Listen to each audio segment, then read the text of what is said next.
Sir खास करके क्योंकि काफ़ी दिनों से चर्चा में है, सबसे इम्पोर्टेंट चीज़ है क्योंकि वेलफेयर जैसे हम लोग बोलते हैं, वेलफेयर गवर्नमेंट भी है और पुलिस में भी काफ़ी मेहनत करते हैं जो कैडर्स लोग जो होते हैं।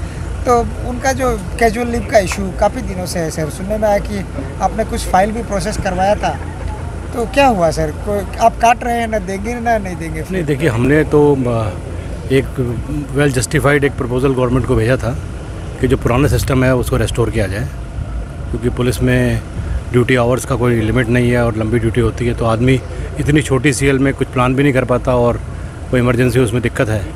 तो बाकी फ़ैसला तो अल्टीमेटली गवर्नमेंट का होगा, वो सबके लिए लागू है। तो आज की डेट में तो जो नया सीएल का रूल है वही लागू है, बट उम्मीद करते हैं कि गवर्नमेंट इसको कंसिडर करेगा। शायद सर इस विषय में थोड़ा सा और विस्तार से जानना चाहते थे, क्योंकि काफ़ी लोगों को हॉस्पिटल, मेडिकल और अरुणाचल में काफ़ी फैसिलिटीज़ नहीं है, तो कोई लोग छोटा सा छुट्टी लेकर के 8 दिन 10 दिन में तो होता नहीं है, तो एटलीस्ट कैजुअल लीव को उसमें खैर मैं तो कॉम्पिटेंट अथॉरिटी नहीं हूँ, बट अपना रिक्वेस्ट और जो डिपार्टमेंट का है वो गवर्नमेंट को कंसिडरेशन के लिए भेजा है। उम्मीद करते हैं गवर्नमेंट उस पर कोई फैसला लेगी। सर जैसे कि आज हम लोगों का 1034 बच्चे लोग निकले हैं, स्टेट में सर्विसेज ज्वाइन करेंगे, काफ़ी खुशी का बात है। तो हमारा अपना भी बटालियन है, अरुणाचल प्रदेश बटालियन बोलते हैं, उसका आगे बढ़ाने के लिए पुलिस डिपार्टमेंट में देखिए 2 प्रपोजल गवर्नमेंट के पास पेंडिंग है। एक तो 2 आईआरबी बटालियन 6th और 7th और 3rd Arunachal armed police battalion. तो मैं समझता हूँ कि वो प्रपोजल अभी मैच्योर अभी नहीं हो पाए हैं किन्हीं कारणों से, और इस वर्ष तो कोरोना की वजह से भी काफ़ी प्रॉब्लम रही। हम उसको टाइम टू टाइम परस्यू करते रहते हैं, क्योंकि आर्म्ड पुलिस की 3rd बटालियन ना होने से सबसे बड़ा नुकसान ये है कि ये 2 बटालियन बहुत पुरानी हो गई हैं और जो इनका स्टाफ है उनको प्रमोशन के एवेन्यू नहीं है। आईआरबी में तो फिर भी 5 बटालियन है, तो प्रमोशन थोड़ा फास्ट है। तो ये प्रमोशन डिफरेंट विंग्स में अलग अलग आगे पीछे हो जाता है, इससे अपनी तरह की समस्याएं पैदा होती हैं। तो उम्मीद करता हूँ कि अगले आने वाले साल में शायद 3rd बटालियन आर्म्ड पुलिस के गठन के बारे में कुछ प्रोग्रेस हो पाएगी। सर पुलिस में देखा गया, हम लोग आपसे भी पहले भी बात किए थे सर, वो क्वालिटी का जो कपड़ा क्लॉथिंग वगैरह में होता है, काफ़ी वो शर्म का बात है सर, ऐसा होना अभी एक्चुअली यदि है तो सर आपने अभी तक क्या कार्रवाई किया? देखिए, ये बहुत गंभीर विषय है और आपने बिल्कुल ठीक उठाया है, लेकिन इसकी थोड़ी तह में जाना पड़ेगा। इसके 2 पहलू हैं।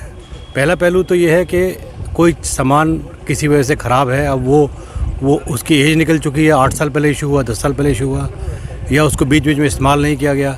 अगर आप नए जूते को भी रख दें उठा के 1 साल के लिए और उसको पहने, तो नया जूता 1 साल में ख़राब हो जाएगा, पहनने वाला 3 साल चल जाएगा। दूसरा ये कि अगर कोई चीज़ ऐसी है तो उसको कैसे व्यक्त करना है।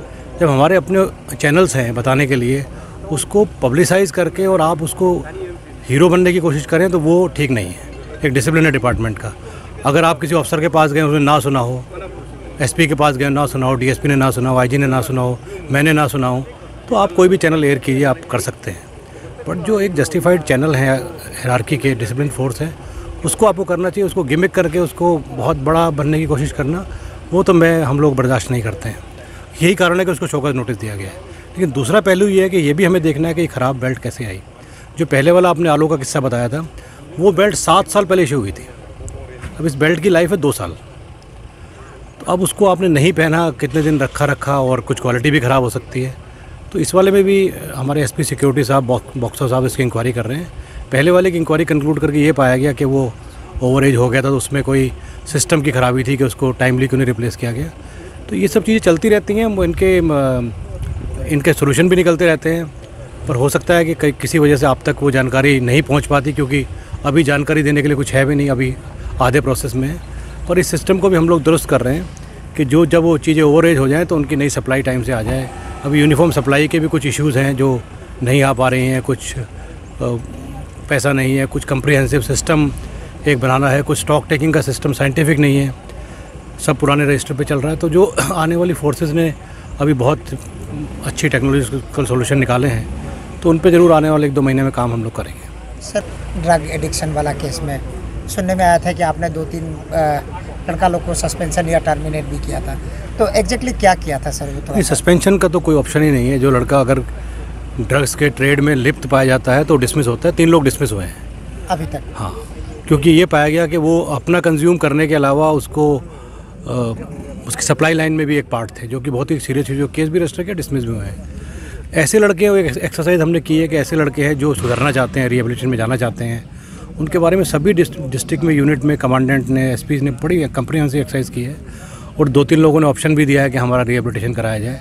तो उस कल्चर को हम आगे बढ़ा रहे हैं कि लोग वॉलंटरी सामने आएँ, क्योंकि मेरा ये मानना है कि पुलिस फोर्स में अगर नशा लोग कर रहे हैं तो ज़्यादातर संख्या में वो लोग हैं जो इस आदत के शिकार हैं, चाहे वो ट्रेडिशनल बचपन से कोई चीज़ में आ गए या बाद में उस चीज़ में लिप्त हो गए, उनको निकालना है। लेकिन ट्रेड करता हो तो कोई मिलेगा तो उसको तो सख्त से सख्त सज़ा देंगे और मैसेज भी उसका गया है। सर, चांगलांग का इशू काफ़ी दिनों से पूरा नेशनल मीडिया से लेके इंटरनेशनल इशू भी बन चुका है अभी तक।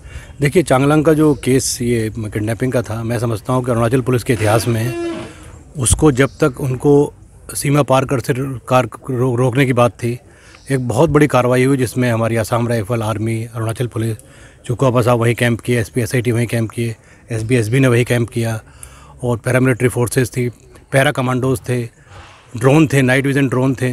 तो काफ़ी कोशिश की गई कि हम उन लोगों को ट्रैक कर सकें और आसपास से भी हम लोग पहुँचे। लेकिन ये नई एक्सरसाइज थी, इतनी कम्प्रिहेंसिव एक्सरसाइज पहले कभी हुई नहीं है, तो कुछ एक्सपीरियंस की कमी लगा लें, कुछ किस्मत की कमी रही कि वो लोग निकल गए। जब वो एक बार निकल गए तो उसके बाद हमारे पास 2 ही चैनल बचते हैं। एक तो मिलिट्री का चैनल बचता है कि उनसे रिक्वेस्ट किया जाए वो अपने काउंटर पार्ट से रिक्वेस्ट करें, या डिप्लोमेटिक चैनल बचता है। फिर उसके बाद पुलिस की एज सच ग्राउंड कार्रवाई करने के लायक बहुत सारी चीज़ें रहती नहीं। हम इस केस में कुछ बातें ऐसी बोल के, कोई भी ऐसी बात हमारे मुंह से निकल जाए, कोई ऐसी बात हम कह दें कि उन 2 लोगों की जान खतरे में पड़ जाए, इसीलिए एक मीडिया से एक डिग्निफाइड साइलेंस भी बनाया गया है कि उनकी जान ज़्यादा ज़रूरी है रादर देन हमारा बार बार बयान देना। कुछ पत्रकार साथी हमारे समझते नहीं इस बात को, उनको मैं ये कहना चाहता हूँ कि इस वक्त सबसे इम्पोर्टेंट क्या है, उनकी जान। ना मेरी खबर इम्पोर्टेंट है, ना मेरे ये इम्पोर्टेंट है कि मैंने बहुत काम कर दिया। अगर कोई मुझे ये भी कहे कि आपने कुछ काम नहीं किया, उससे भी उनकी जान बचती तो मुझे इसमें कोई हर्ज नहीं है। हम असम पुलिस से भी और जो भी जितने भी चैनल हैं, चाहे पॉलिटिकल हैं, चाहे वो डिप्लोमेटिक हैं, सब जगह से कोशिश कर रहे हैं कि उनकी सेफ़ रिहाई हो जाए और मुझे पूरी उम्मीद है कि जल्द से जल्दी उनकी सेफ़ रिहाई होगी।